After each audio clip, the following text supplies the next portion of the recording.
Any man who calls a poison a woman's weapon is a traitor to his fellow men. A dagger, arrow, axe, these are the arms of passion. But poison is cold, calculating.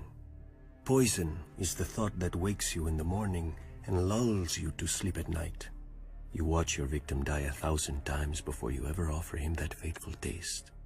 Is a man's hate so inferior to a woman's that we are to be denied such a weapon? When I was a boy of 16, a great lord caught me with his mistress. He should have been honored. Instead, the fat old fool challenged me to a duel, thanks to my age and status, only to first blood.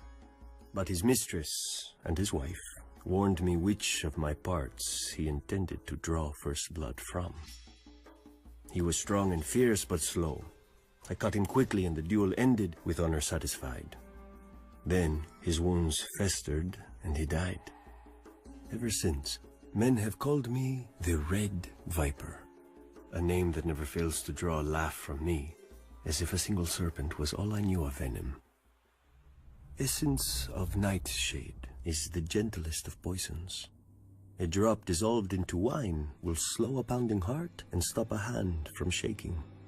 3 drops will grant a night of deep and dreamless sleep. 10 drops, and you will have a sleep that does not end. Basilisk blood. It will give cooked meat a savory smell, but if eaten, it produces violent madness in beasts as well as men. A mouse will attack a lion after a taste of basilisk blood. But to a man who knows his art, is not passion a form of madness? Widow's blood forces a man's bladder and bowels to fail. He drowns in his own poisons, a slow and painful death. It has earned its name many times, I am sure. The tears of Lys, a rare and costly poison. Clear, tasteless, and odorless. Dissolved in wine or water, it eats at a man's bowels. He dies in agony, which will not appear unusual if the victim is old or sickly. A favorite tool of impatient heirs. Across the world, on certain islands of the Jade Sea, grows a certain plant.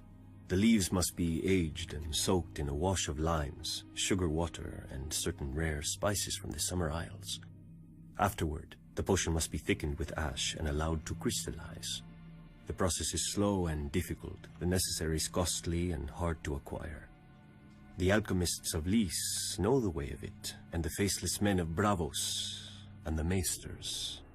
Dissolved in wine, it makes the muscles of a man's throat clench tighter than any fist. A victim's face turns as purple as the little crystal seed from which his death was grown.